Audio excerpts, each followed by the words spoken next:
Bienvenidos al podcast Ser y Sanar. Yo soy Diego Cepeda y los invito a este espacio donde la salud mental y la fe se encuentran. Hola, hola. Aquí estamos en un episodio más de Marte con Venus. Tenemos una invitada muy especial. Es una persona que yo admiro mucho, la verdad. Justo lo platicaba con ella antes de empezar el episodio.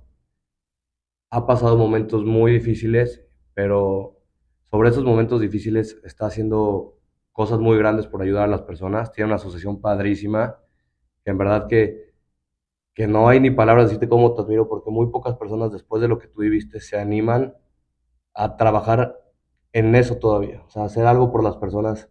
No sé ni cómo explicarlo porque a mí se me pone la piel chinita, pero te admiro muchísimo, Maite. Lo que tú estás haciendo está increíble. No sé si les quieras platicar un poquito de qué es a lo que tú te estás dedicando en estos momentos, qué es lo que estás haciendo, pero en verdad, mi más grande admiración. Muchísimas gracias, Diego. Voy a dar un poquito de contexto para la gente que no me conoce. Yo soy mamá de dos hijos, Rubén y David. Rubén murió por suicidio el 5 de octubre del 2021. David ahorita tiene 21 años, él está estudiando en Estados Unidos.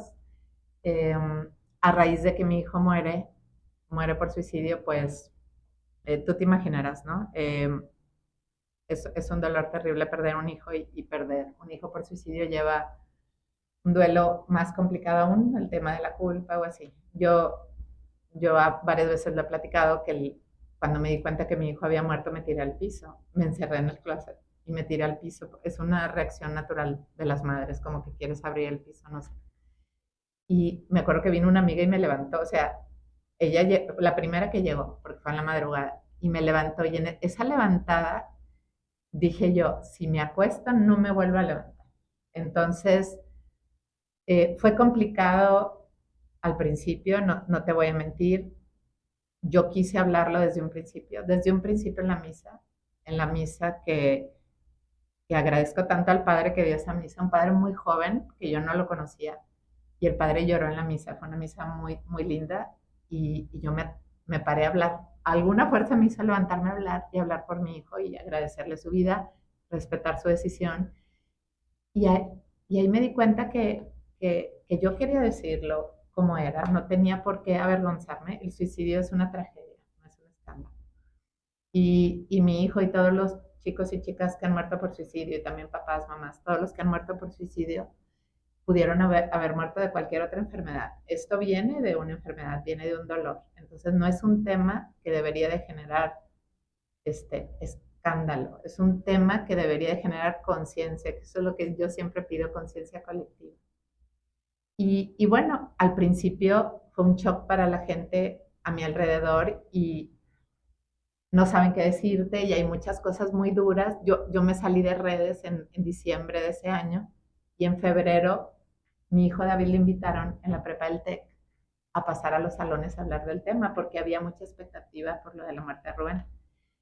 Y David llegó a mi casa y me dijo, mamá, no tienes idea cuántos levantaron la mano y cuántos me hacen preguntas a mí que no sabía qué contestarles, pero eso quiere decir que había mucho interés en el tema y ese día decidimos crear la cuenta que se llama Que se escuche fuerte mi grito y empezamos en Instagram con el lema Hablemos de suicidio sin estigmas, porque yo creo que ahí está la base, hablar sin estigmas, porque este problema se volvió tan grande por el estigma y por el tabú.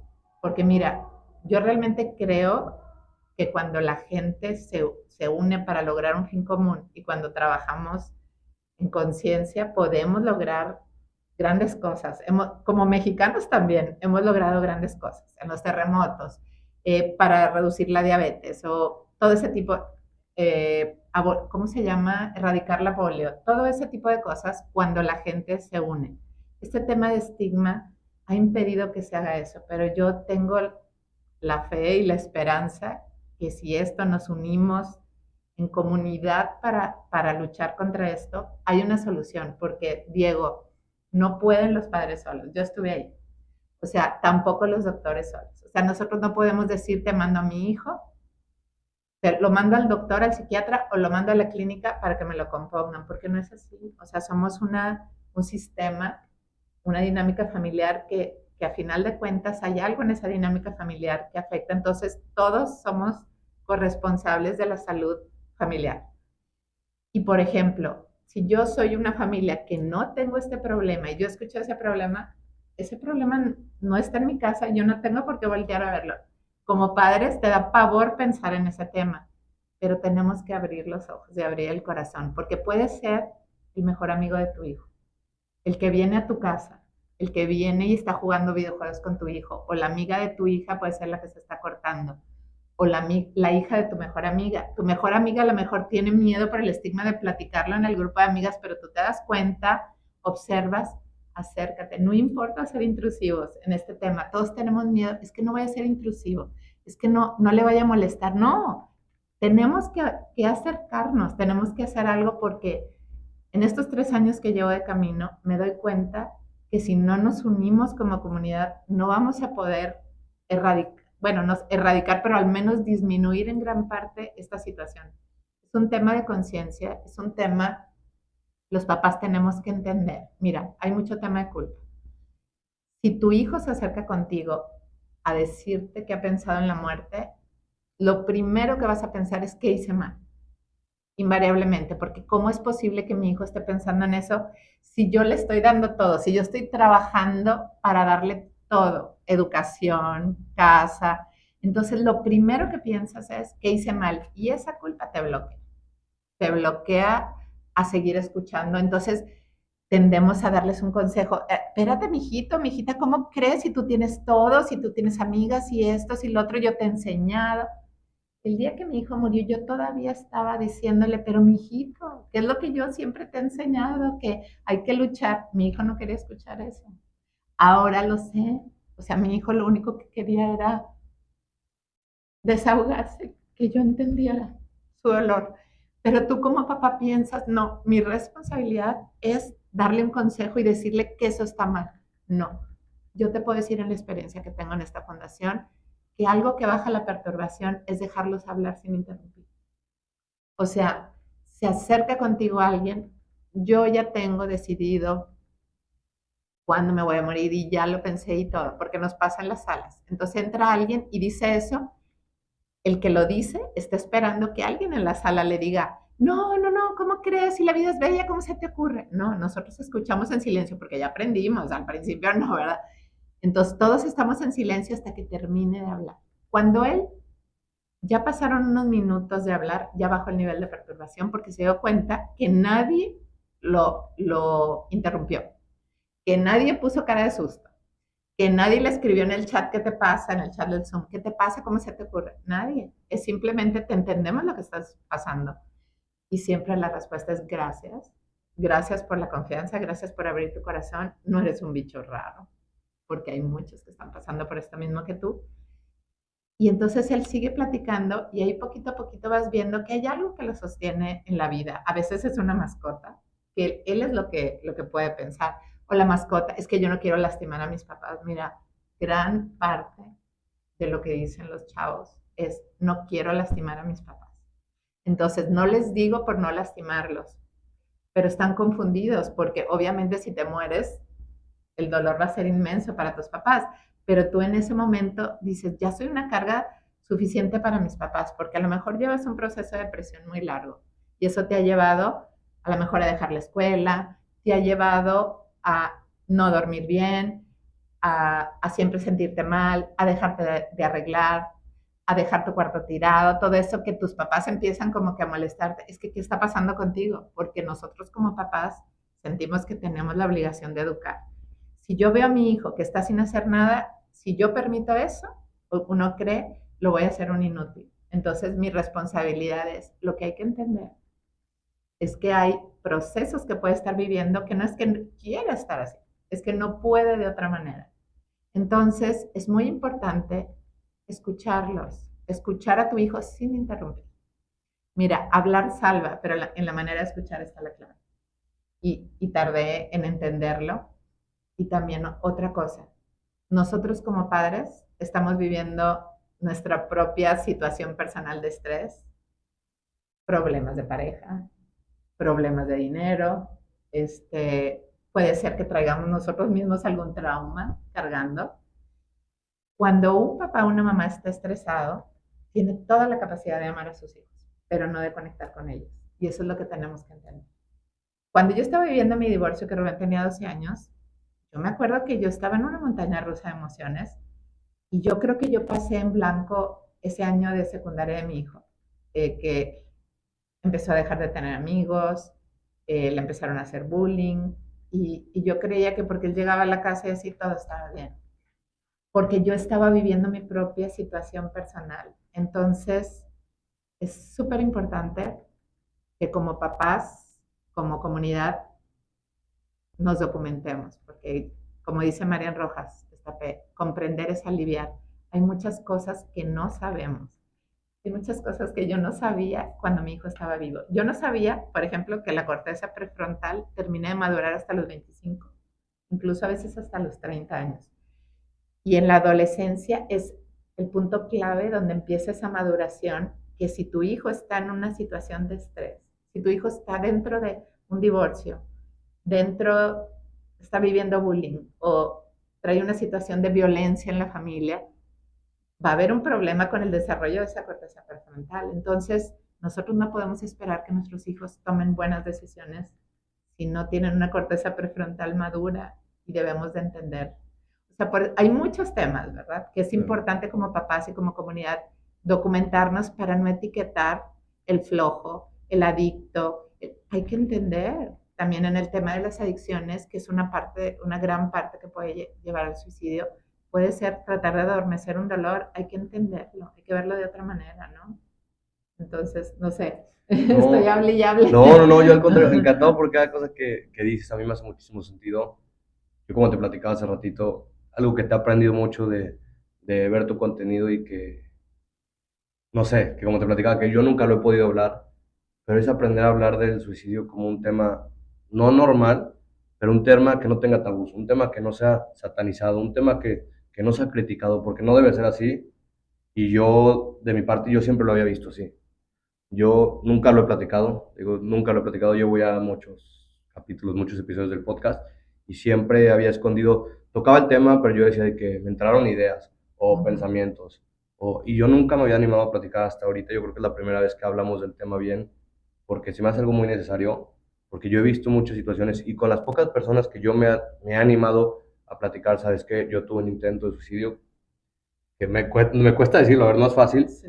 porque la gente juzga mucho sin saber. Y vivimos en una sociedad donde la gente todo el día juzga, y como tú dices, se mete mucho el tema del bullying, se mete mucho el tema del que dirán, de esa persona, si ya intentó eso, es un loco, de esa persona, y no es así las cosas. Y lo más triste de esto es que yo al momento de platicar con muy pocas personas, de hecho, casi ninguno de mis amigos sabe, te podría decir que de mis hermanos, uno estaba estudiando en España cuando pasó esto y no sabe todavía. Yo no le he podido platicar, o sea, mis hermanos me dijeron de que es un tema que si tú quieres platicarlo, tú le vas a ir a contar. Y no he querido contárselo, o sea, tan así lo he tenido, que me ha costado muchísimo. Te podría decir con los dedos de una mano son las personas que saben. Por mí, por el miedo al que dirán. Y llegó un punto en el que dije, oye, ¿sabes qué? Viendo tu contenido, digo, qué padre la forma en la que estás ayudando a tantas personas, porque sí ayuda a tantas las personas y saber que es normal que cualquier chavo se sienta así. Te digo, yo a los pocos chavos amigos que les he platicado, todos me han dicho que han tenido o pensamientos o han tenido un intento. O sea, está súper normal en los chavos el tema, nada más que todo el mundo lo escondemos, todo el mundo nos preocupamos por el que dirán. Y es algo bien triste porque a mí en su momento, o sea, en verdad es algo que a mí me daba mucha vergüenza. Y yo sí decía de que algo tengo, o sea, no es normal que haya intentado eso.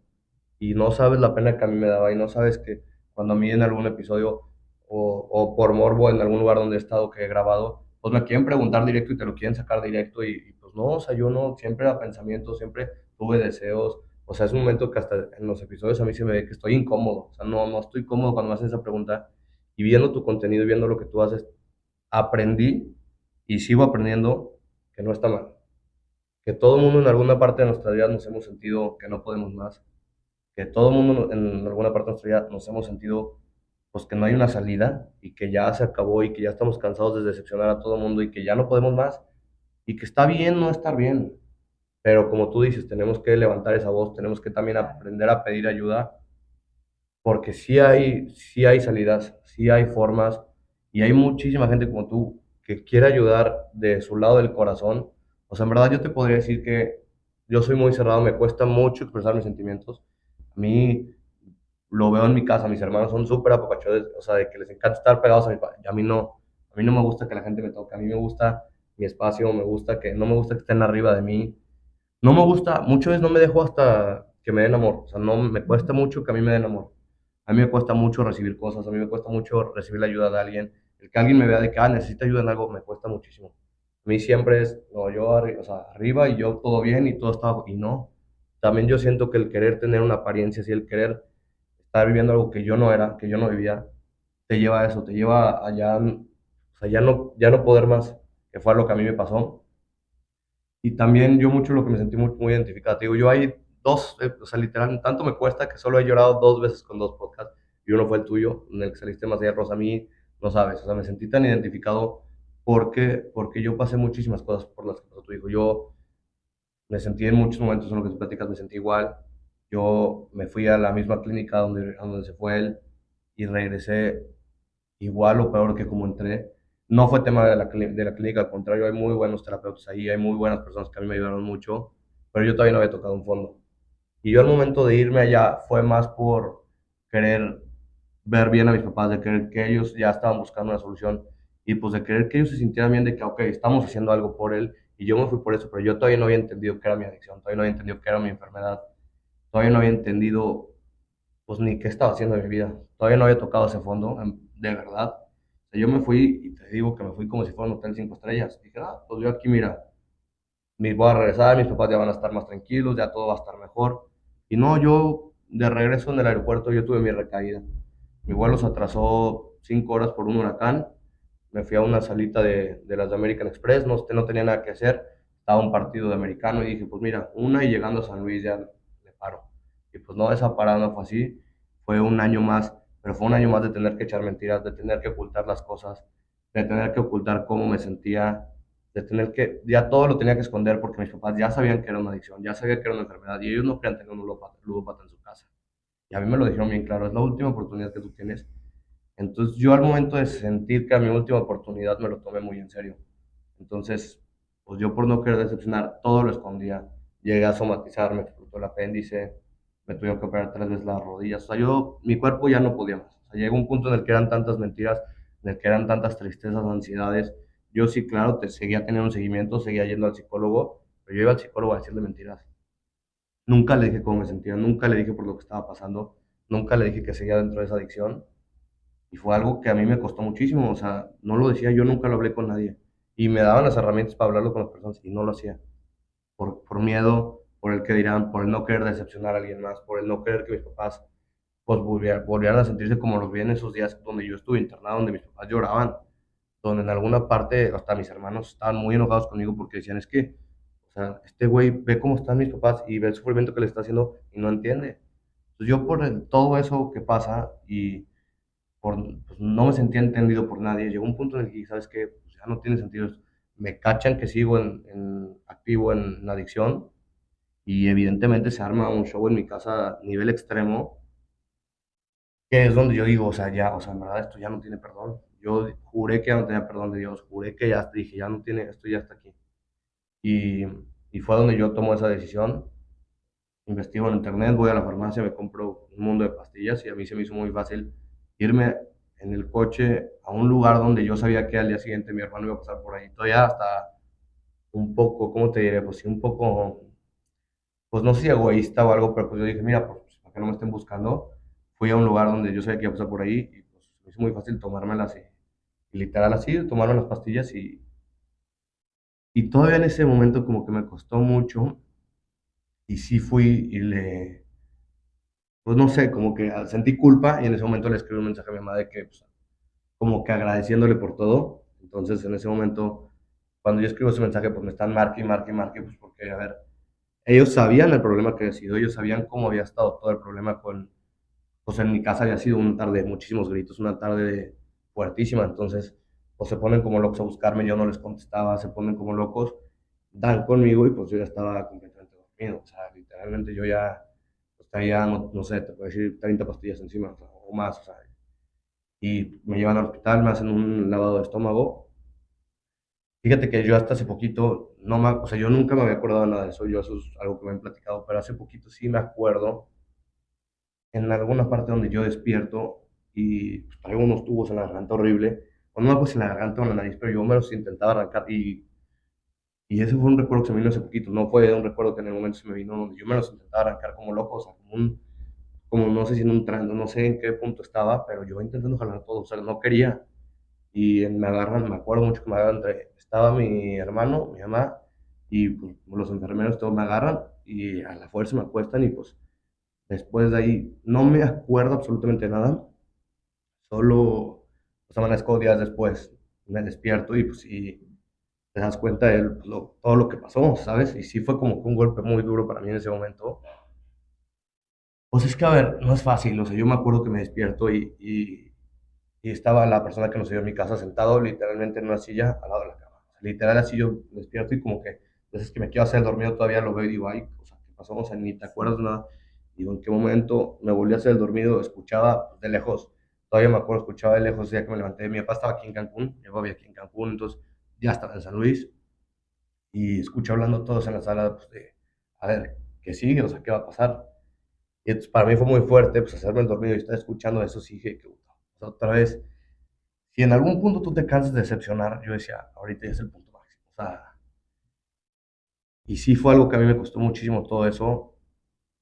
No sé, es algo muy, muy fuerte, que ese momento en el que vivimos, porque pues, no es normal, no es un momento fácil, pero pues, es un momento en el que, como tú dices, te sientes incomprendido. O sea, yo no sabía que estaba, o sea, nada de nada. Y, o sea, platicar ya más con mis papás de este tema, a seguir platicando con ellos, voy con un nuevo psiquiatra, en verdad me dio otra perspectiva de la vida, me enseñó muchísimas cosas que en su momento yo me estaba cerrando y me estaba pensando que solo era eso, o sea, yo no quería ver más, solo estaba viendo lo que yo, mis pensamientos, y yo siempre lo digo y lo platico mucho, como adicto piensas que el mundo se te cierra, o sea, piensas que ya nada tiene una salida, piensas que todo es, o sea, o blanco o negro y pues tú ya estás en lo negro y de ahí no vas a salir.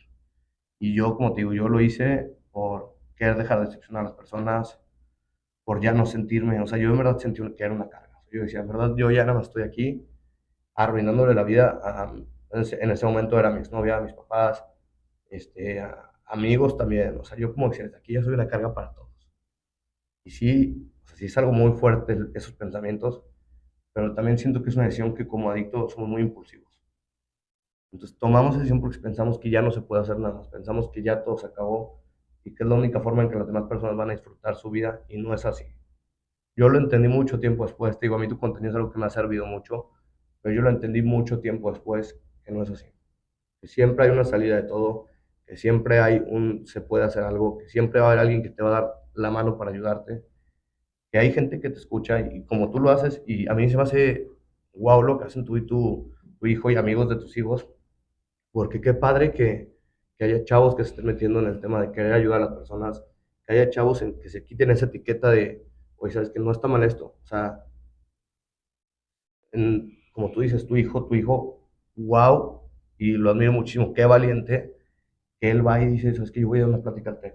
O sea, en un momento tan vulnerable y en un momento en el que haya tenido los pantalones de pararse a dar una plática, sabiendo que pudo haber sido criticado y por qué no hizo algo de, o sea, mil cosas, porque la gente no sabe y le gusta hablar por hablar y le gusta criticar por criticar y le encanta poner calcamonías o etiquetas a las personas sin saber absolutamente nada.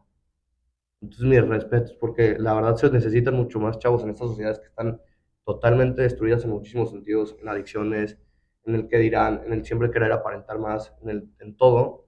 Mi respeto a alguien que dijo, ¿sabes qué? Yo me voy a agarrar los pantalones y voy a dar una plática de este tema que la gente tiene tan satanizado, que la gente piensa que la gente que hace eso está loca y no es así. Entonces, la verdad, yo sí admiro mucho y digo, mis respetos para una persona así que en verdad, wow, porque muy pocas personas, te podría decir, que de chavos yo no conozco chavos que hagan ese tipo de contenido o de esos chavos que se paren y den una plática así. Entonces, mi más grande admiración para tu hijo y en especial para ti, lo que están haciendo, o sea, no tiene ni forma de describirse lo que están logrando porque como tú dices, empezó siendo una página en Instagram y ahorita es una página que creo que tiene más de 250,000 seguidores y de esos 250,000 seguidores no te siguen por morbo, te siguen porque han pasado por algo así y porque tu contenido les ayuda, porque tu contenido salva vidas y en alguna parte se sienten identificados o les gusta y por eso te siguen. Y te digo, es algo muy padre y muy bonito porque nadie se atreve.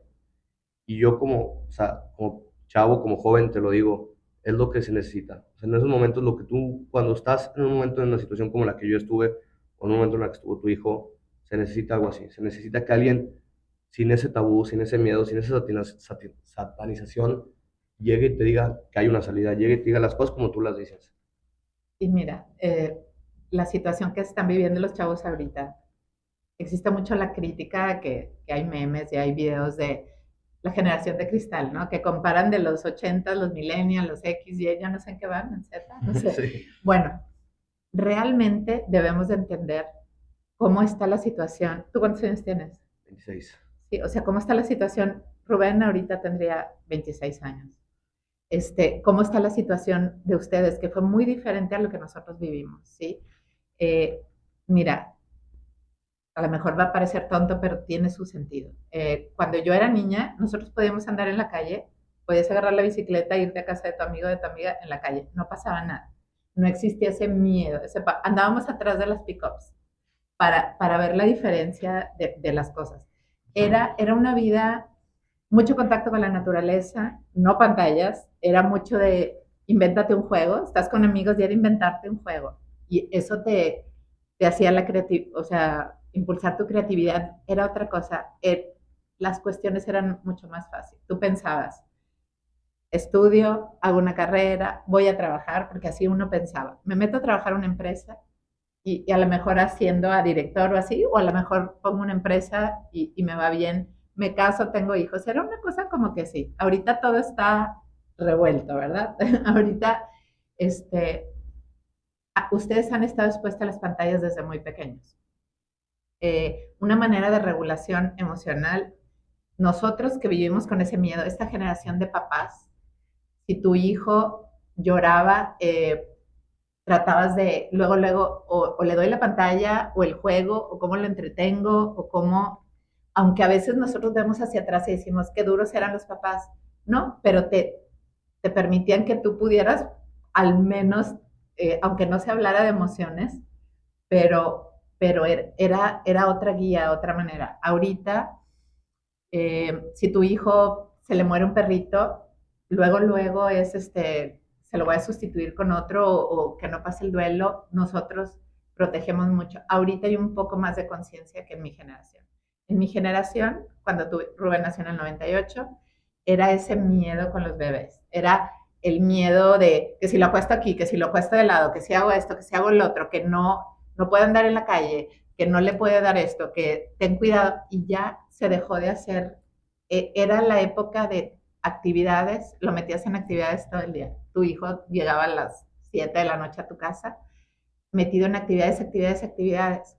Los papás preocupados por el tema material. Eso no te hace un mal papá, pero voy a darle a mi hijo lo mejor y le voy a dar, pero las necesidades emocionales no se tomaban en cuenta. No porque seas un mal papá, pero tú no pensabas que necesitabas eso porque no había conciencia. Y ahorita tiene que haber esa conciencia de que tu hijo tiene esa necesidad emocional. Mira, en mi generación fue cuando fue mucho más fuerte ya que las mujeres empezamos a trabajar. Yo me acuerdo que como mujer tú decías, es que yo quiero trabajar también, porque eres ideología. Te lo juro que si yo pudiera regresar el tiempo y tuviera la oportunidad, la manera, decidiría no es, mientras mis hijos están pequeños no estar fuera de casa, porque realmente es súper importante esa parte. Yo me doy cuenta, yo recuerdo la niñez que viví con mis papás, o sea, yo sabía que mi mamá siempre estaba ahí. No estoy criticando a las mamás que tienen que trabajar. Lo que estoy diciendo es esa idea de que tengo que, este, claro, tienes tus metas, tienes todo, pero traer un hijo es una responsabilidad muy grande y el tiempo que le des a tu hijo tiene que ser un tiempo de calidad y un tiempo de poder tratar esa parte de las emociones sin darle una pantalla. Tu hijo está llorando, le doy una pantalla. Entonces él aprende cómo regulo mis emociones con una pantalla. Está llorando, le doy el celular. Entonces él ya no aprende a regular sus emociones de otra manera.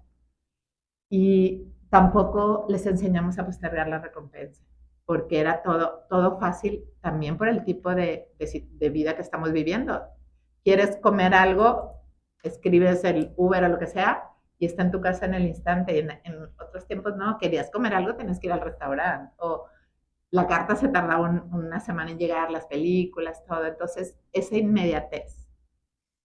Por eso tenemos que estar documentados de lo que está pasando. Lo que pasa con la dopamina, toda esa intoxicación de dopamina que tenemos los papás tienen que entender, mira, la dopamina es la hormona que nos genera placer, ¿verdad? Que nos ha permitido sobrevivir como especie porque, por ejemplo, la alimentación, las relaciones sexuales, si no hubiera sido algo esto que provocara ese placer, pues lo hubieran hecho una vez, no estaríamos aquí como humanidad, ¿verdad? Entonces, la dopamina tiene maneras naturales de obtenerse.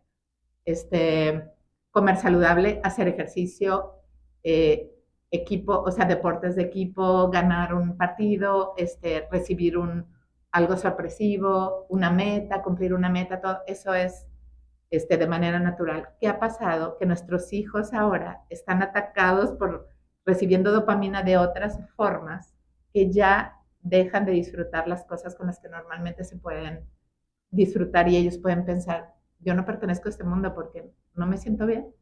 Tengo todo esto y no me siento bien. Si tú a tu hijo le das un PlayStation, por ejemplo, vamos a medir la dopamina Sí, claro, en bolitas. claro. Entonces, estar jugando con mis papás un juego de mesa me da 5 bolitas de dopamina.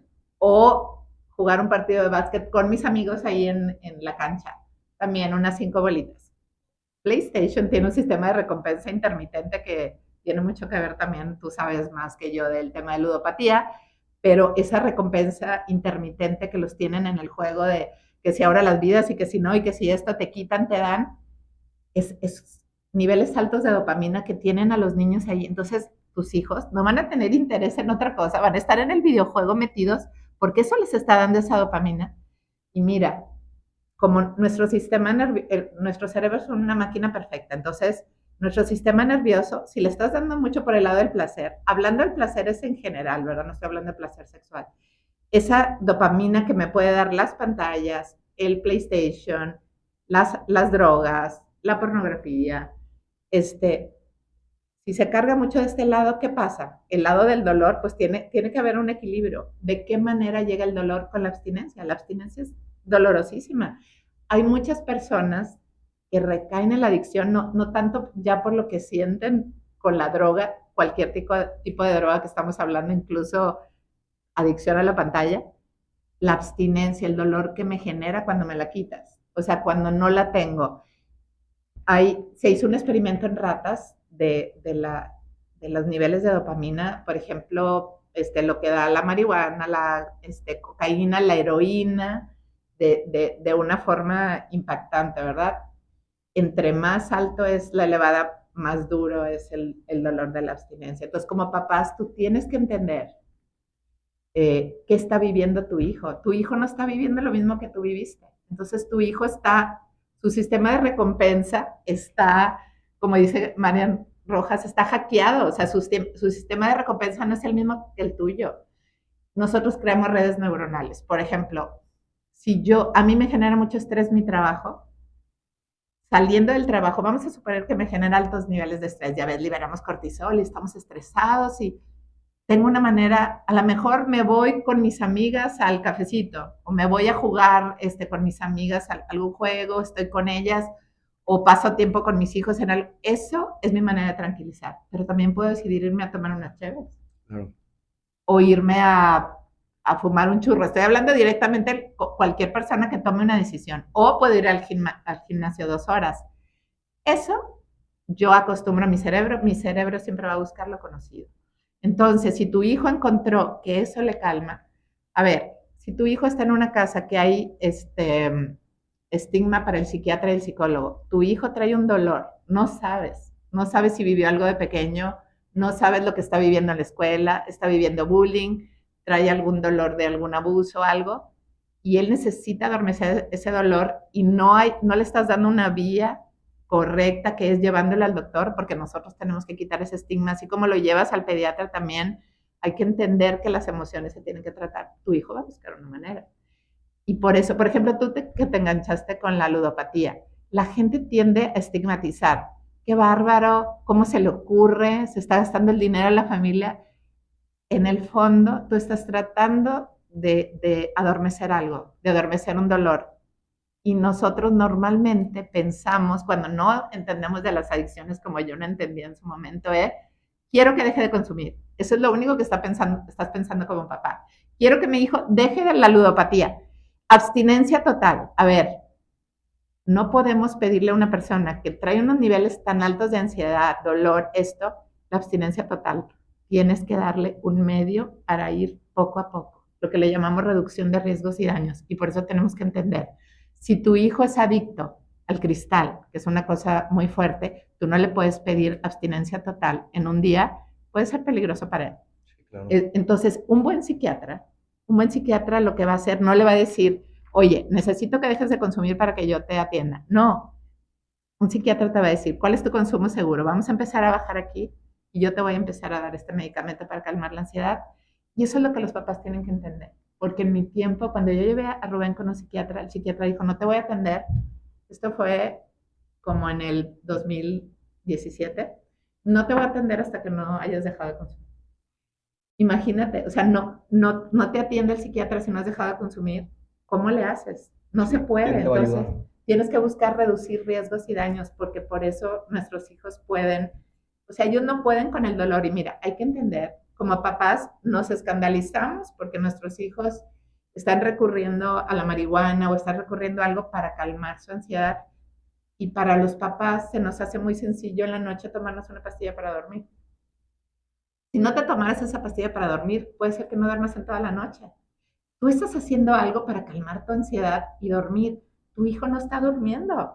Entonces tu hijo él va a buscar una manera de calmar su ansiedad si tú no hablas con él y no hay esa apertura para buscar la manera correcta y para entender lo que él está viviendo, no se va a poder. Las adicciones es muy complicado, lo entiendo. Vivir con un adicto es muy complicado, pero tenemos que entender el tema de las adicciones y creando estigma y apuntando al adicto, no vamos a hacer nada. Si en tu familia hay alguien que tiene una adicción, no lo puedes apuntar como él salió el rebelde, no. A lo mejor hay algo en la dinámica familiar que no quiere decir que es echar culpas, es entender.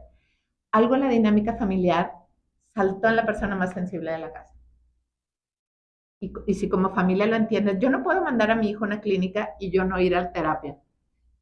Porque él va a regresar y en la casa va a seguir la misma Claro. dinámica y los amigos van a seguir siendo los mismos. Entonces, tenemos que entender que se tiene que trabajar en conjunto, sobre todo quitar ese tema de estigma. Vamos a dejar de estigmatizar.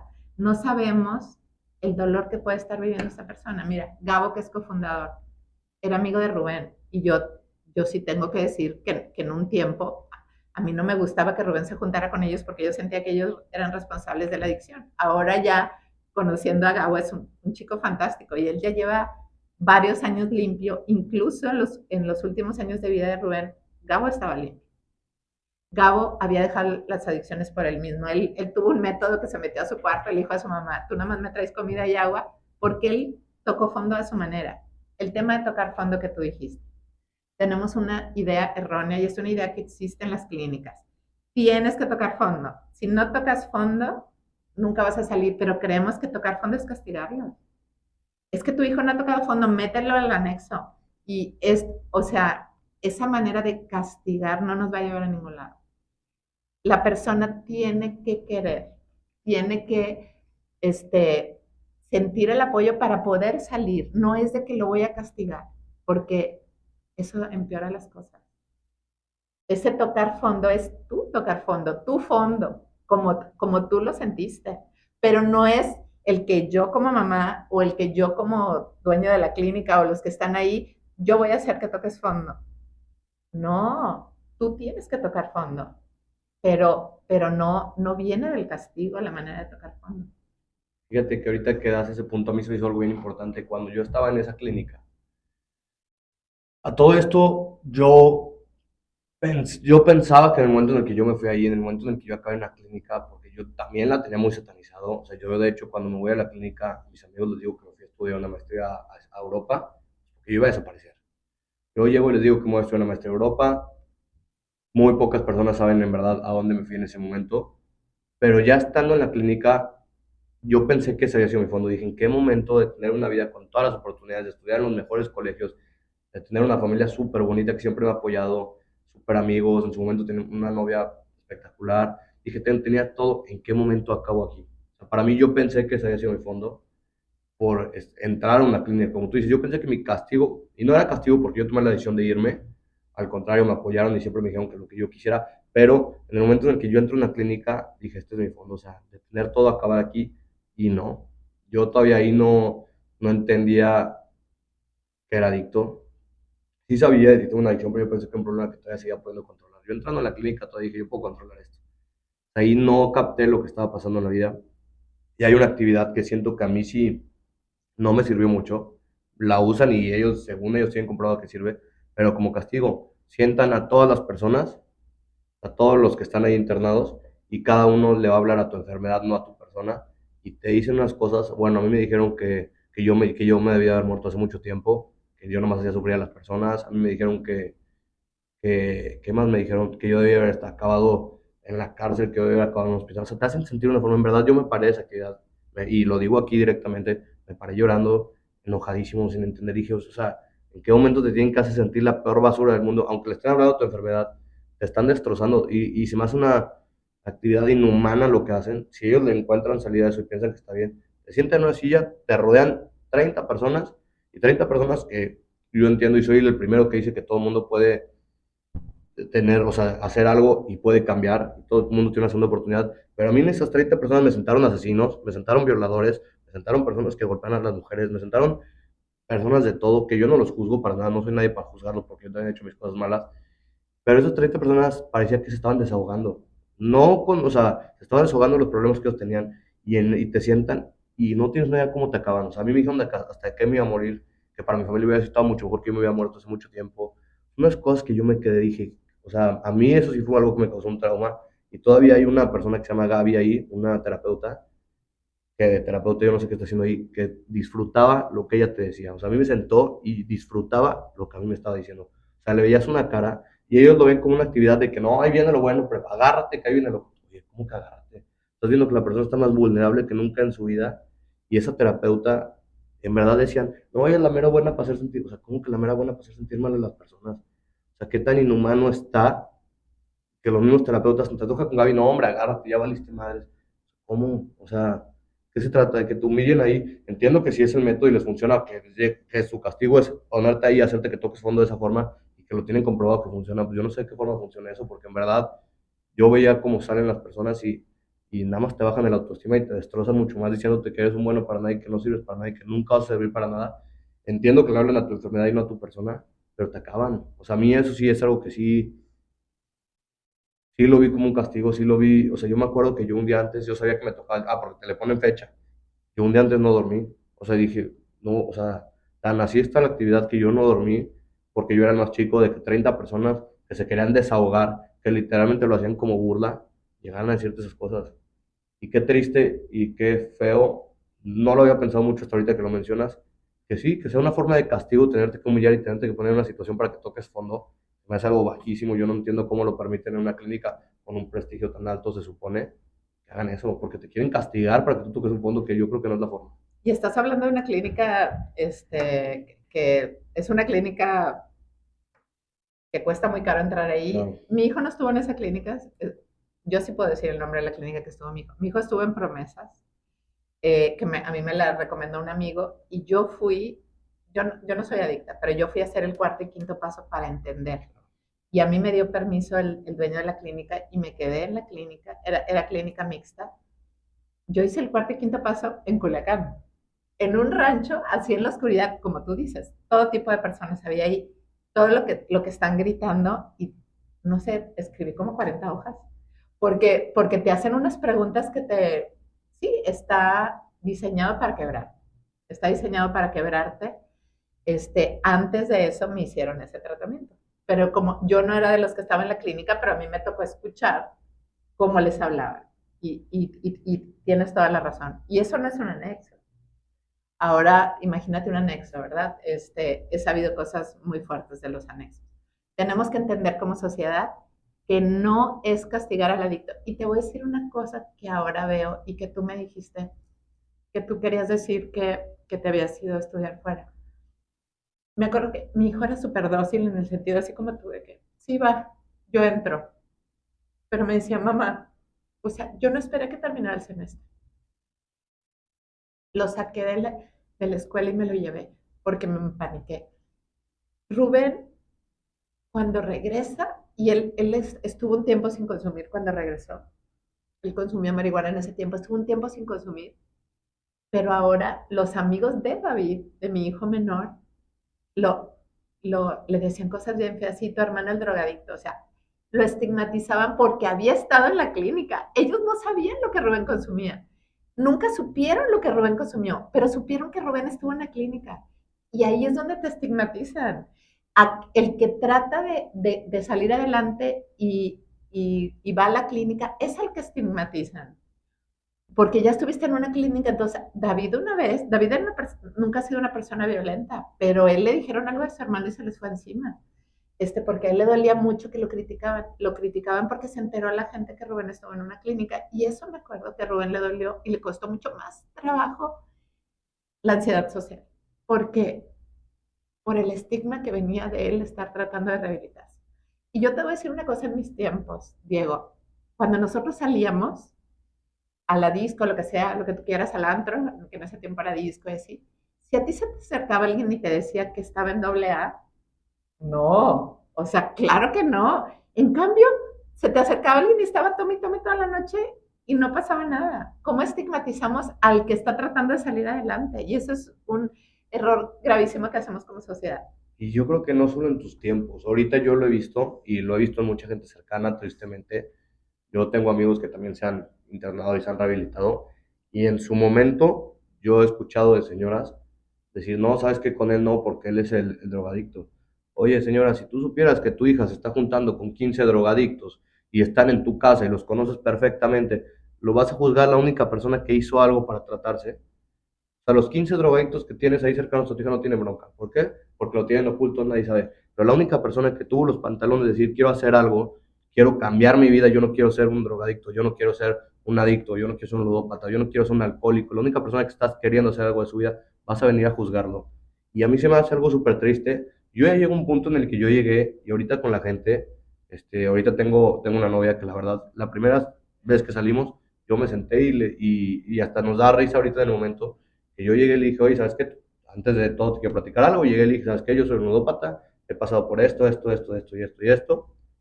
Y se quedó con el ojo cuadrado. Y ya después nos seguimos conociendo. A mí algo que me encantó de eso es que yo llegué y le dije mis cosas malas. Y ella me dice que, a ver, yo estoy contigo. Lo primero que llegaste y me dijiste fue, parece que un currículum, en vez de venir y decirme las cosas buenas o qué, llegaste y me dijiste, y yo digo, ¿en qué momento? Pero yo llegué a un punto en el que pues, yo ya prefiero estar con gente real, gente que te va a querer por quien eres ahorita, no por tu pasado. Yo no llegué y le dijo, oye, ¿sabes qué? Hago el podcast, o sabes que ayudo a personas con esto, o ayudo en grupos de esto, o me busca gente y ayuda a gente con esto. Yo no llegué y le dije las cosas que hacía, yo llegué y le dije lo que había sido antes. Que eso es algo también mal mío, porque he aprendido que el pasado no te define. O sea, yo no tengo por qué llegar y contar mi pasado para que Exactamente. alguien me valore. Yo te voy a decir una cosa que a mí me dolía, porque después yo metí a Rubén en una clínica en contra de su voluntad, que es una de las cosas que me duelen mucho, pero ahí cuando se presenta, hola, soy fulano, soy adicto, yo no estoy de acuerdo en eso, ya sé que voy a recibir críticas. Método Minnesota, yo no tengo nada en contra del método Minnesota, que tiene cosas buenas, el método Minnesota. Lo único es que una persona no puede andar presentándose por la vida así. Ok, en las reuniones si quieres, pero te pegan, eso no es lo que te define. Hola, soy Diego y hago un podcast y esto y lo otro. O sea, era lo que yo decía, mijito, o sea, tú eres Rubén, eres buenísimo para la música. Rubén tenía una inteligencia privilegiada, pero él era autodidacta para aprender cualquier instrumento y él componía sus canciones. Hay que aprender, aunque tú hayas tenido un error así, no es tu manera de presentarte, o sea, tienes que presentarte quién eres tú, la adicción no te define. Y eso tenemos que cambiarlo como sociedad, porque hace daño, hacemos mucho daño con eso, hacemos mucho daño estigmatizando, hay que quitar esos términos con los que nos dirigimos a la gente y también con el suicidio a mí también me gusta cambiar la narrativa. Se quitó la vida, tomó la puerta falsa, ese tipo Una vez me hicieron una entrevista en YouTube, y no voy a decir el canal, pero era un canal católico, pero no, nadie que, estoy segura, nadie que te conoce. Este, y le puso al título, tomó la puerta falsa, y le dije, ¿sabes una cosa? No, es que ya, no voy a hacer esta entrevista, porque mi hijo no tomó ninguna puerta falsa, o sea, mi hijo estuvo en un momento, no tuvo otra opción, tuvo un brote psicótico, mi hijo jamás tomó una puerta falsa. O sea, nadie quiere morir. Entonces hay que cambiar la narrativa, tenemos que entender como sociedad, murió por suicidio, se mató, se quitó la vida, este, la vida te la da Dios, tú no te la quitas, ¿verdad?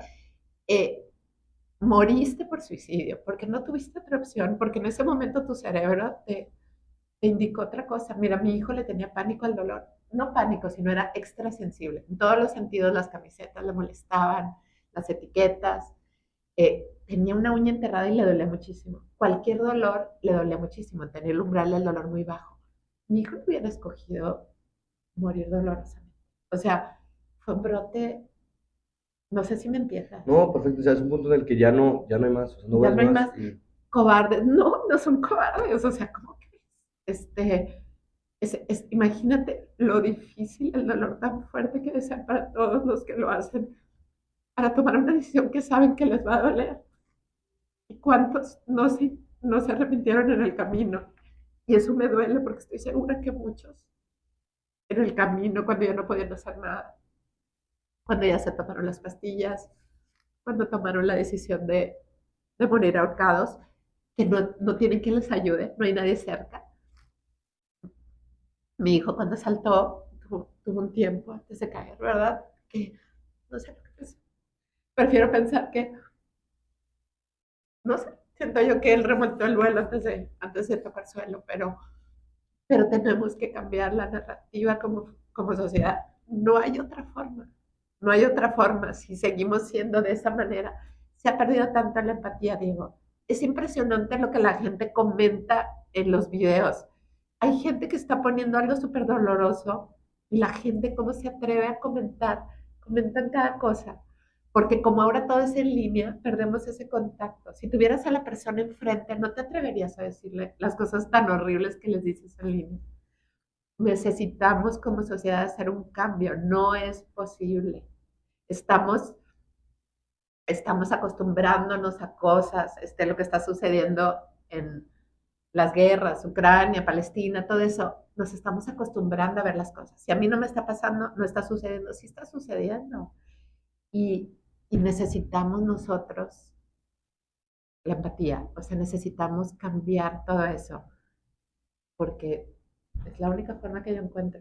no, y fíjate que está cañosísimo, justamente yo nunca le hago caso a las críticas, nunca le hago caso al hate, la verdad es algo que a mí no, mira, prefiero evitarlo, justamente hace poco tiempo una, salí con una persona, la verdad no me sentía a gusto, preferí dejar las cosas ahí, no quise nada, simplemente, y poco tiempo después conozco a la que ahorita es mi novia y desde el día uno fue otra cosa, como te das cuenta cuando es, donde es con la persona, te das cuenta y ayer era. Y una de las amigas de esta niña, por tema de ardida, por tema, pero no fue por tema de eso, fue por tema que se quiso hacer viral, se le hizo muy fácil subir un video y le preguntó a la niña, ¿puedo subir un video contando más o menos tu historia? A lo que ella había escuchado y a lo que ella sabía, ni siquiera las cosas reales, porque luego yo hablo con la niña y ni siquiera las cosas reales. Sube un video para hacerse viral en su negocio. Como sabía que en TikTok a lo mejor yo tengo algunos miles de seguidores, me dice, oye, le dice, ¿puedo subir un video platicando un poco tu historia? Le dice a la niña, órale, súbelo. Pues no va y sube un video haciendo su trabajo como para hacerse publicidad, hablando cosas que no tenían ni la menor interés. Dice, no, él está cerca de Dios para acercarse a las niñas. Pues, ¿en qué momento se te ocurre decir algo así? Inventándose que dónde conocía a la niña. La conoció en un ratito, no, o sea, puras cosas así. Y cómo la gente que no sabe, pero como tú dices, con tal de hacerse viral, con tal de hacerse algo, pueden pasar por encima a la persona y atropellarla sin saber absolutamente nada de su vida. Y no solo es el caso, a mí ahorita en las redes sociales es algo que me preocupa mucho, cómo la gente, por tal de hacerse viral 15 segundos, es capaz de pisotear, aplastar gente. Acabar con alguien. O sea, como tú dices, comentarios con tal de que, ay, que mi comentario tenga, son capaces de decirte un comentario de un tema de tu hijo. O sea, yo no entiendo ese tipo de personas que tienen en la cabeza, o sea, hasta qué punto están tan rotas, que con tal de hacerse virales, que con tal, lastiman a las personas de una forma impresionante. O sea, como platicamos antes de empezar el podcast, qué impresión la gente, qué poco corazón tienen para estar viendo el dolor que está pasando una Sí, persona, tú como madre el dolor que estás pasando y cómo llegan ellos y te dicen cuántas cosas que nunca han estudiado, que no han investigado, porque tú tienes el perfil de esas personas y ves la foto y, o sea, ¿en qué momento esta persona me viene a querer decir eso? O sea, no sabe todo el camino que tú has pasado, no sabe por todo lo que has hecho, para que una persona venga y te diga eso, y bien fácil. Como tú dices, ahorita ya no ves los comentarios, pero en su momento esos comentarios cómo lastiman, y es donde tenemos que crear un poco de conciencia y hacer que la gente agarre conciencia en que todo el mundo tiene sentimientos, en que tu comentario sí puede afectar a una persona, en que tu comentario puede ser el que haga que esa persona tome esa decisión, porque puede ser la gotita que derramó un vaso que ya estaba llenísimo, y es algo que como sociedad nos falta muchísima empatía, no sabemos por lo que está pasando a la otra persona, pero sí es bien fácil pisotearla, sí es bien fácil decir, ¿sabes qué? Una mierda de persona, o esa persona no vale nada, o esa persona lo hace por querer aparentar, o sea, qué fácil es criticar y no ponerte en los zapatos de la otra persona, y muchas de esas personas que critican o que ponen esos comentarios negativos o que hacen eso, están vacíos, traen un vacío, ellos traen algo ellos que tienen que llenar de alguna forma. ¿Y qué forma? Pues criticando a las demás personas porque ellos no se pueden fijar en lo que ellos solitos están haciendo. Como tú dices, a mí sí algo que me enoja mucho, que en verdad ver los comentarios de las publicaciones padres, ahorita que yo estoy, que te platicaba hace rato que empecé también a hacer el podcast del lado religioso con Sofía, a mí me impresiona mucha gente de que, ¿por qué hace ese podcast con esa mocha? Yo sí le digo a Sofía, yo a Sofía es una niña que admiro muchísimo porque muy pocas personas tienen los pantalones de poderse hablar de ese contenido, de poderse hablar del contenido de la religión, de la castidad. O sea, nadie se atreve a esos contenidos. Y qué fácil es criticar y qué fácil es llegar y tirar sin conocer a la persona, sin saber nada, sin saber que está ayudando a muchísimas vidas. Como tú lo dices en tu lado, no, ni quiero saber, pero cuántos jóvenes no has ayudado. O sea, has de tener una cantidad de jóvenes impresionante a los que has ayudado. Y qué fácil es como las personas te tiran. O sea, yo no sé cuántas vidas he salvado. A lo mejor vas a decir, no soy yo, soy Dios, yo solo soy un instrumento, como tú quieras. Pero lo que tú has hecho nadie lo hace. Y cómo la gente tan fácil es estar en su casa acostado sin conocer absolutamente nada del tema y ponerse a criticar. mira, yo entiendo que, por ejemplo, algunos papás pueden decir, ¿cómo me puedes venir a decir? Porque hay una conferencia que yo doy que dice, ¿por qué los padres fallamos en detectar las señales de alerta? Este, yo entiendo que yo fallé en la detección, este, pero precisamente por eso vengo a hablarte para que tú veas lo que yo no vi. Como cuando dicen, ya muerto el niño, tapan el pozo, no, es importante que tú veas el pozo para que a ti no te pase, ¿sí me entiendes? Claro, Entonces, muchas veces cuando estamos ahí no nos damos cuenta y yo a través del tiempo he entendido por qué no me daba cuenta o qué era lo que... Y ahora es tan fácil para mí voltear hacia atrás y ver y de este punto, este punto, este punto, este punto. Sí, porque ya he pasado por estos 3 años, he escuchado tantas historias, he aprendido todo. Pero cuando tú estás ahí no te das cuenta, porque tú como mamá, como papá, lo último que quieres pensar o imaginar es que tu hijo va a morir de esa manera o que tu hijo puede estar pasando por eso. El tema de las autolesiones, del coding, a mí se me hace súper importante que ese tema se incluya, o sea, que se hable en las secundarias, que ya esté en el plan de que vaya alguien a darles ese tema. Es impresionante la cantidad de chicos y de chicas que lo hacen, pero también como papás estar documentados. O sea, si tú ves que tu hijo lo hace, puede ser que no tenga una intención suicida, hay que entender ahí lo que se llama las CASIS, conducta autolesiva sin intención suicida. Y yo con los chavos, pues hablamos muy abierto. ¿Por qué lo haces? No, pues porque siento liberación. Hay que entender, cuando se cortan, liberan endorfinas. Es una manera como de, el dolor emocional a veces es más fuerte que el dolor físico. Miren, yo no soy ninguna psiquiatra ni nada, pero en el libro de Marian Rojas, el último que sacó, ella explica cómo la parte del dolor en la corteza cingulada, que no sé dónde está, pero están pegados la parte del dolor físico, la parte del dolor emocional. Entonces, para ti, por ejemplo, traes una crisis tremenda en tu cabeza que no la puedes manejar, esto sí lo puedes controlar, porque tú puedes controlar cuánto te cortan. No estoy diciendo que sea algo correcto, ¿verdad? Pero ellos lo ven de esa manera. Me corto, este dolor sí lo puedo controlar, este dolor sé cómo manejarlo. El dolor que tengo acá no sé cómo manejarlo. Y muchas veces al cortar se libera. Entonces, si tú como papá te acercas y platicas y entiendes, le vas a ayudar a tu hijo a buscar, a tu hijo, a tu hija a buscar maneras para manejar ese dolor. A lo mejor tú no, también no permites psicólogo, no permites psiquiatra. Bueno, tu hijo va a buscar sus maneras de liberar ese dolor con el que no puede. Hay que hablar abiertamente. A mí me buscó una mamá por Michoacán de una secundaria donde su hija le dijo, mamá, mis amigas se cortan. La mamá no se quedó ahí porque la mamá se pudo haber quedado ahí. No importa que se enojaran las mamás, ella fue a hablar al colegio. Eran 2 salones, que eran en total 50 alumnos, 38 se cortaban. Hicieron un oficio para la SEP, para pedir que ese tema se tratara. Entonces, es súper importante tocar estos temas. Y un tema también del que nadie le gusta hablar, pero es un tema real, es el tema del trauma. En nuestra fundación, tristemente, te puedo decir, a manera de estadística, no exacta, pero por estos 3 años que llevamos, como un 65% de los que entran vienen de un abuso sexual. Igual hombres y mujeres.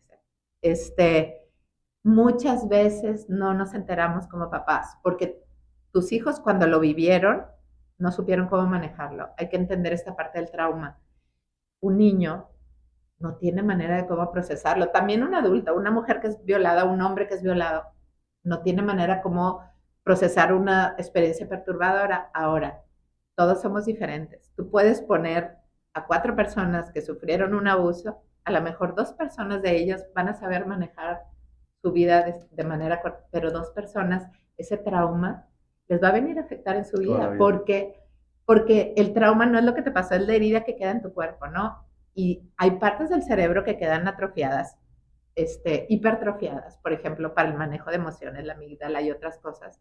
Entonces, no podemos esperar que tú enfrentes las cosas de la vida de manera normal si tú traes un trauma. Ahora, imagínate un chico que trae un trauma de un abuso, después entra a la escuela y viene un bullying, luego vive un divorcio, luego vive ansiedad social. O sea, son traumas complejos y se tienen que tratar de manera diferente. Por eso es bueno documentarnos. La técnica MDR para el trauma, yo tuve que tomar esa técnica por la muerte de mi hijo, ¿no? Entonces, todos estos temas deberían de ser parte del lenguaje que entendamos como papás, como comunidad, porque como habla el doctor Gabor Mate, hay traumas con T mayúscula que son difíciles de detectar a veces, abuso sexual, secuestros, o el haber visto una muerte trágica de un ser querido, el haber estado expuesto a violencia durante mucho tiempo. También hay traumas con T minúscula que pueden pasar desapercibidos. Y él dice que es no tanto lo que te pasó, sino lo que no te pasó que te debió de haber pasado. Tener la seguridad, la seguridad, la protección, la regulación emocional por parte de tus papás. Y eso se te va quedando. Recuerden, no es un tema de echar culpas. Puede ser que nosotros no nos hayamos dado cuenta, no significa que seas un mal papá. En mi caso, yo trabajaba, estábamos en Tampico en ese tiempo, yo trabajaba, mi esposo trabajaba, la mujer que trabajaba en mi casa, que estaba joven, tenía como unos 28 años, ella abusó de mi hijo, o sea, lo expuso a la pornografía, le hizo tocamientos, todo eso. Mi hijo tenía 7 años, nos enteramos hasta los 22, cuando mi hijo lo habló en una clínica. Y para mi hijo fue una liberación que yo supiera.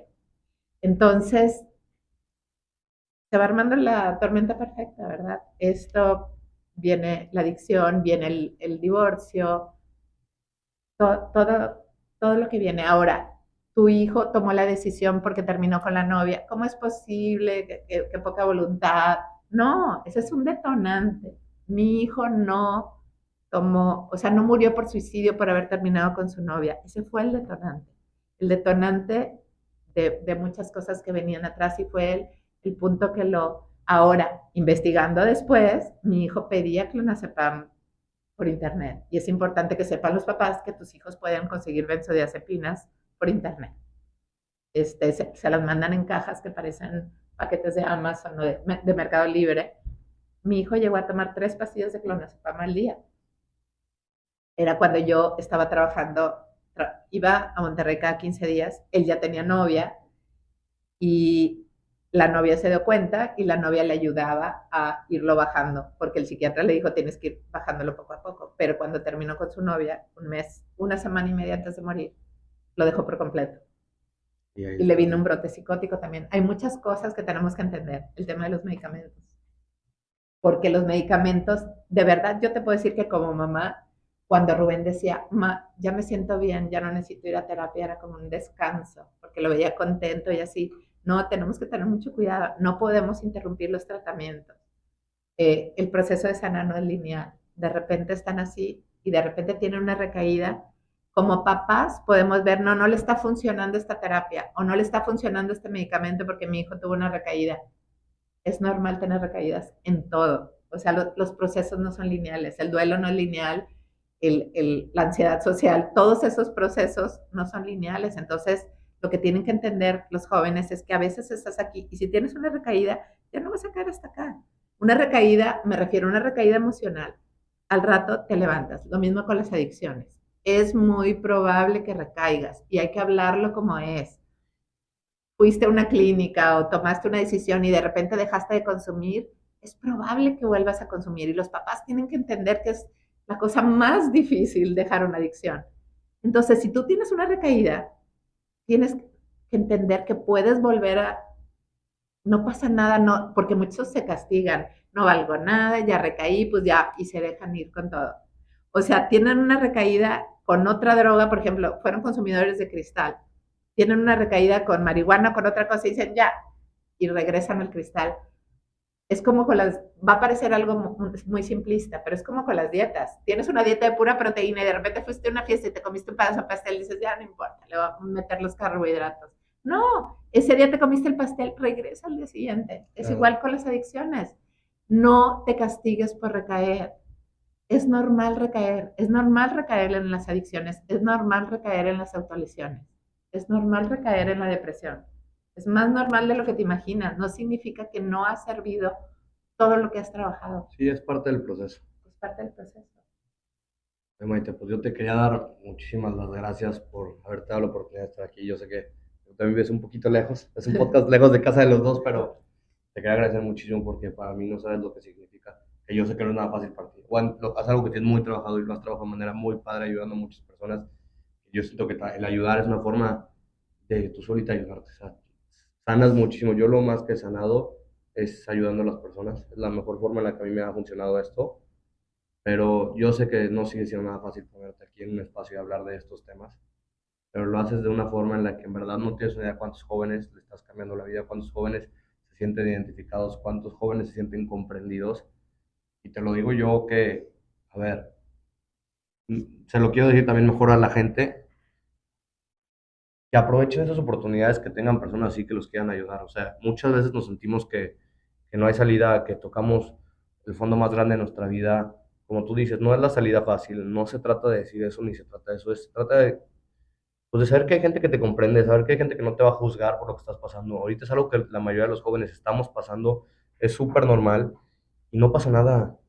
Son cosas que se hablan, son cosas que, como dice tu asociación, que se escuche fuerte mi grito. O sea, tú pide ayuda. En verdad hay muchísima gente que te va a querer ayudar, hay muchísima gente que te quiere ver bien. La vida no se acaba. Yo siempre digo, todo pasa y en el momento vemos que no hay ninguna salida, en el momento vemos que todo ya no tiene sentido nada, pero todo pasa, todo tiene una salida, todo tiene una solución. También siento mucho y yo porque yo lo viví, estamos en momentos en los que la cabeza no te deja ver la realidad. O sea, ya estás cegado, ya estás cerrado y piensas que ya, o sea, no hay más. Que te tomes ese tiempo de hablarlo con alguien. Qué padre lo que tú estás haciendo en tu situación, que te busquen a Maite. La verdad, ella es una persona que tiene muchísimas ganas de ayudar a las personas, que tiene muchísimo conocimiento en el tema, pues que sea la oportunidad de buscarte, que en ese momento tan difícil busquen ayuda, porque es algo que no hacemos la mayoría de las personas. Y si hay mucha gente que te va a ayudar, hay muchísima gente que te va a comprender, hay muchísima gente que no te va a juzgar, que es lo que más nos importa en ese momento, el que dirán. Yo sí te quiero agradecer muchísimo que estés haciendo eso, porque en verdad muy pocas personas tienen los pantalones de hacer lo que tú estás haciendo. Yo sé que no es nada fácil y más por lo que tú pasaste, sé que va a ser muchísimo más complicado, ¿no? A ver, yo siempre lo he dicho y a mí alguna vez mis papás también lo dijeron, no hay una palabra para lo que tú viviste. O sea, hay una palabra para cuando muere el papá, para cuando se te muere la esposa, pero no hay una palabra para cuando se te muere un hijo. Entonces yo creo que es uno de los dolores más grandes del mundo y que tú después de todo ese dolor estés haciendo lo que estás haciendo ahorita, o sea, no tiene precio. Y a mí me gustaría hablar del equipo también, o sea, no, esto no lo hago yo sola, o sea, somos un equipo Y quiero que sepan que todo el equipo de voluntarios han tenido una relación de alguna manera con el suicidio. Nosotros no, cuando dijeron, ¿y cómo contrataste a la gente del equipo? Son voluntarios todos, ¿verdad? Fue como se dio natural. Como amor a primera vista empezaron a entrar a las sesiones. El equipo tenemos gente de Chile, Argentina, en España, en México. Hay quien ha perdido a su papá por suicidio, hay quien ha tenido intentos de suicidio, hay quien vive con ansiedad social, hay quien, 2 chicas han sufrido abuso y están ahí, una mamá que tiene un hijo que está en el hilo constantemente con este tema. O sea, no son personas que están viviendo una vida normal. Entonces, nosotros de repente tenemos nuestra reunión de equipo porque necesitamos también y nos ayudamos entre todos. Entonces, yo creo que cuando empiezas a ayudar a otros, o sea, no necesitas tener todas las credenciales para ayudar a otro, tú puedes ser la diferencia de la persona que está al lado tuyo. Si tú lo escuchas a alguien, si tú ves en la escuela que hay alguien que está solo, tú sabes lo que es estar solo en la universidad o con los amigos, que no tiene amigos, acércate. Y es muy importante también decirles, entender que cuando uno tiene una idea suicida, uno tiene rigidez mental. Entonces, si un amigo tuyo, si tu hijo, una amiga tuya está en eso y te habla de su ideación suicida, no trates de contradecirla, escúchala. Lo que necesitan es liberar todo lo que traen adentro. Primero la escuchas o lo escuchas. Ya que termina de hablar, entonces sí, le ofreces con todo tu corazón su ayuda. ¿Cómo te ayudo? No sé qué hacer, es válido decir, oye, no sé qué hacer, pero quiero ayudarte. Ya hablaste con tus papás o vamos a hacer esto, pero escuchar a alguien y escucharlo sin estigmas. Vamos a cambiar la narrativa, ¿no? Y bueno, ya fortalecer la empatía que tenemos todos, porque se nos están muriendo. Y bueno, yo creo que somos una conciencia colectiva que necesita despertar. Que se escuchó fuerte mi grito. No, pues muchísimas gracias. La verdad, yo no tengo forma de agradecerte que te hayas tomado el tiempo de venir y de platicar del tema, porque yo te digo, para mí fue, yo creo que es la primera vez que se me salen las lágrimas en un podcast mío, nunca, ni cerca de, pues no sé, de abrir tu corazón. Siento que es algo bien difícil y que lo hayas hecho. Yo estoy bien agradecido No, contigo pues tú por también. tomarte el tiempo. Muchas felicidades por lo que haces, Diego. Muchas gracias, Maite. Gracias.